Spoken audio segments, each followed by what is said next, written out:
நீங்கள் போகாத ஒரு அரசியல் நிகழ்ச்சிக்கு வந்து இவருடைய துணை பொதுப்பில் இருக்கிறவங்க போகிறாங்க. ஸோ அவருடைய கட்டுப்பாட்டில் இல்லை கட்சி அப்படின்ற மாதிரி சொல்லியிருக்காரு.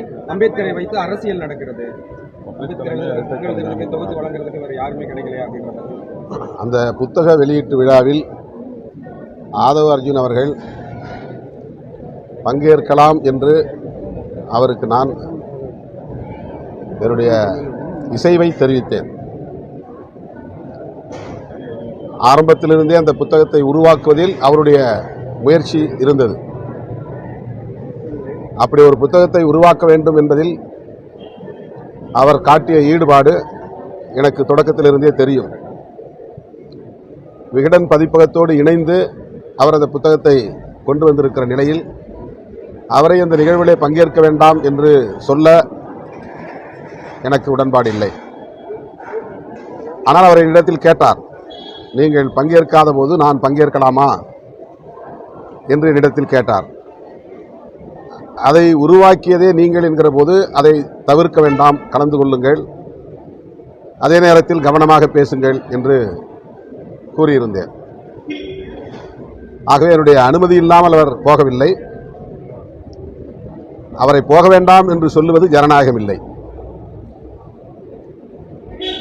விடுதலை சிறுத்தைகள் கட்சி எளிய மக்களை அமைப்பாக்கி வருகிற ஒரு கட்சி.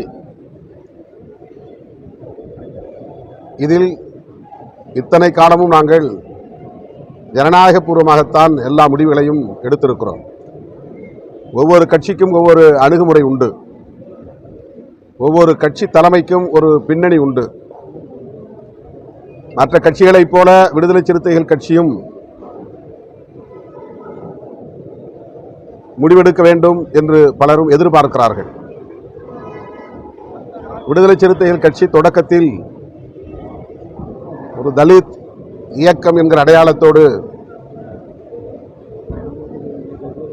பொதுப்பணியில் ஈடுபட்டது.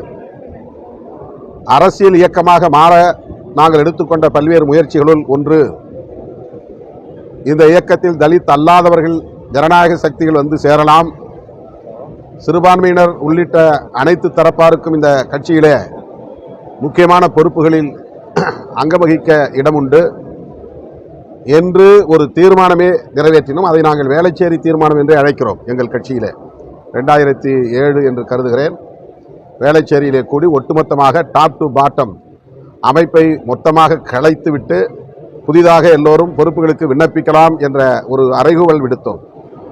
அதிலிருந்து இந்த இயக்கத்தில் ஏராளமான ஜனநாயக சக்திகளாக இருக்கிற தலித் அல்லாதவர்கள் புரட்சியாளர் அம்பேத்கரின் கொள்கைகளை, தந்தை பெரியாரின் கொள்கைகளை, மாமேதை மார்க்ஸ் சிந்தனைகளை ஏற்றுக்கொண்டவர்கள் இந்த இயக்கத்திலே தங்களை இணைத்துக் கொண்டு பணியாற்றி வருகிறார்கள்.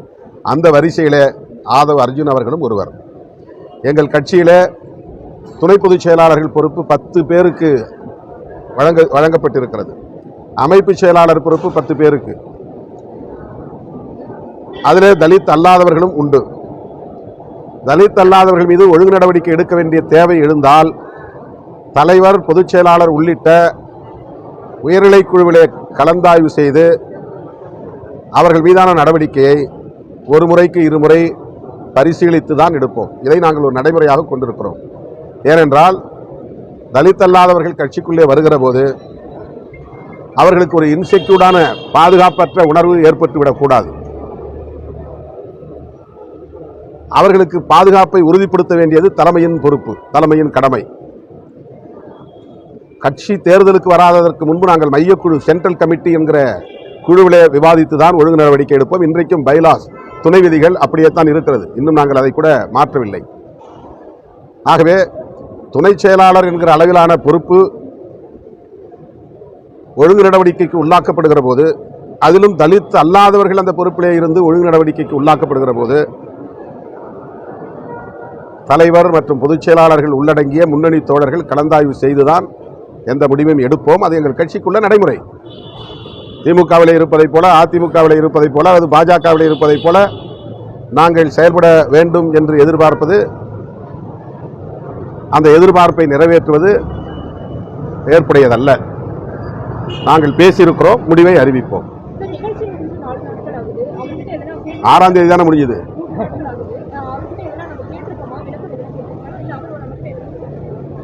அவர் கட்சியில் தான் இருக்கிறாரு, பொறுப்பில் தான் இருக்கிறாரு, தொடர்பில் தான் இருக்கிறார். ஆனால் இது சம்பந்தமாக நாங்கள் உயர்நிலைக்குழுல பேசியிருக்கிறோம். அது பற்றி அவரிடத்தில் இன்னும் நாங்கள் எந்த தகவலையும் சொல்லவில்லை. அறிவிப்பை வெளியிடுவோம். அம்பேத்கர் பேரன் அவர்கள் பங்கேற்றது அவரை நக்சல் என்ஐஏ அவர் மீது வழக்கு பதிவு செய்திருக்கு அப்படின்னு ஆனந்த் கும்பட விமர்சனம் செய்யறாரு. யார் செய்யறது?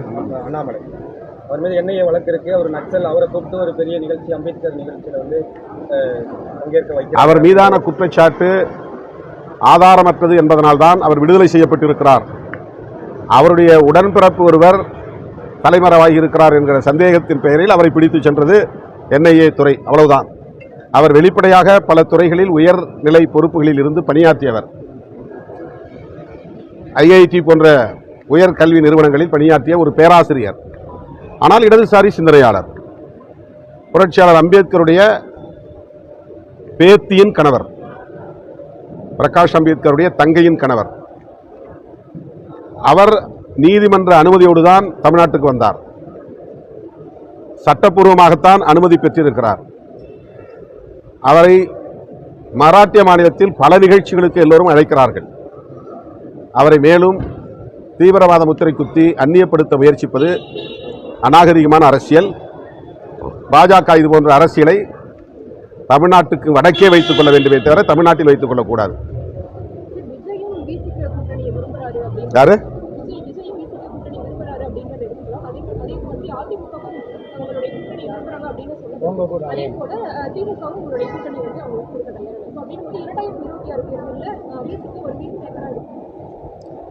நான் ஏற்கனவே இது குறித்து விளக்கம் சொல்லியிருக்கிறேன்.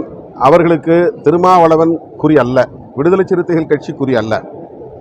திமுகவும் திமுக தலைமையிலான கூட்டணியும் தான் அவர்களுடைய டார்கெட்.